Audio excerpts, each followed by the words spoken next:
Hi dear friends, welcome back to Priyaramya's Kitchen and Beauty Tips. எங்களோட சேனலை subscribe பண்ணுங்கள், அப்போ தான் அப்கமிங் வீடியோஸோட நோட்டிஃபிகேஷன் உங்களுக்கு வரும். இன்றைக்கி நம்ம சேனலில் பார்க்க போகிற ரெசிபி ரவா பொங்கல் எப்படி பண்ணுறோன்னு பார்க்க போகிறோம். அதுக்கு தேவையான பொருட்கள் பாசிப்பருப்பு, நெய், ரவா, பச்சை மிளகாய், இஞ்சி, கடுகு, சீரகம், முந்திரி பருப்பு, கருவேப்பிலை. இது எவ்வளோ ஆட் பண்ணணும் நான் செய்யும் போது சொல்கிறேங்க. பாசிப்பருப்பு வேக வச்சு எடுத்துக்கோங்க. குக்கர் எடுத்துக்கோங்க. 2 ஸ்பூன் ஆயில் ஆட் பண்ணிக்கோங்க. கடுகு, சீரகம் ஒரு ஸ்பூன் சேர்த்துக்கோங்க.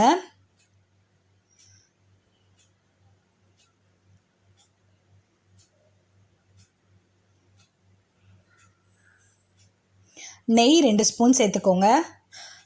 நறுக்கிய இஞ்சி கொஞ்சம், பச்சை மிளகாய் 2, கருவேப்பிலை தேவைக்கு ஏற்ற மாதிரி சேர்த்துக்கோங்க.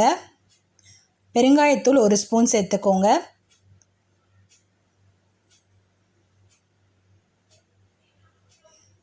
முந்திரி 5லேருந்து 6 முந்திரி பருப்பு சேர்த்துக்கோங்க. சேர்த்து நல்லா வதக்கி விடுங்க. நம்ம ஆயிலும் எண்ணெயும் சேர்த்துருக்கனால இப்போ நல்ல அரோமா நமக்கு கிடைக்கும்.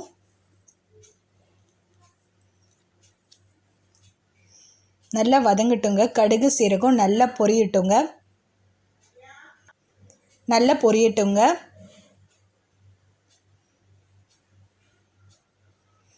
நல்லா பொரிஞ்சு வந்ததுக்கப்புறமா 1 கப் ரவா, ரோஸ்டட் ரவா சேர்த்துக்கோங்க. சேர்த்து நல்லா மிக்ஸ் பண்ணி விடுங்க. நம்ம ஏற்கனவே சேர்த்த இன்க்ரீடியன்ஸோட நல்லா மிக்ஸ் ஆகட்டுங்க.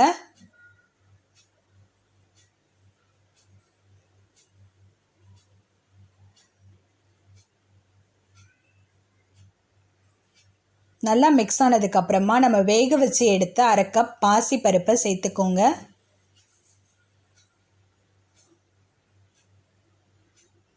பாசிப்பருப்பு சேர்த்ததுக்கப்புறமா 1 கப் ரவைக்கு 3 கப் தண்ணி சேர்த்துக்கோங்க. சேர்த்து நல்லா கொதிக்க விடுங்க.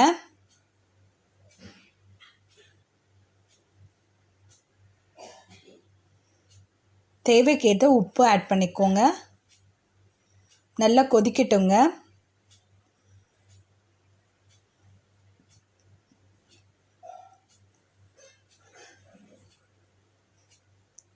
நல்லா மிக்ஸ் பண்ணி விடுங்க. நல்லா கொதிக்கிறதுக்கு ஒரு 10 நிமிஷம் குக்கரை மூடி வைங்க. மூடி வச்சு திறந்து பார்த்தீங்கன்னா சுவையான ரவா பொங்கல் ரெடி ஆகிடுச்சிங்க. தேங்காய் சட்னி, சாம்பார் கூட இது ரொம்ப நல்லா இருக்குங்க. கண்டிப்பாக ட்ரை பண்ணி பாருங்கள். ட்ரை பண்ணி பார்த்துட்டு உங்களோட கமெண்ட்ஸை எங்களுக்கு சொல்லுங்கள். இது ரொம்ப ஹெல்த்தியான மார்னிங் பிரேக்ஃபாஸ்ட். ட்ரை பண்ணி பார்த்துட்டு எப்படி இருக்குன்னு சொல்லுங்கள். தேங்க்ஸ் ஃபார் வாட்சிங். எங்களோட சேனல் லைக் பண்ணுங்கள், ஷேர் பண்ணுங்கள், சப்ஸ்கிரைப் பண்ணுங்கள்.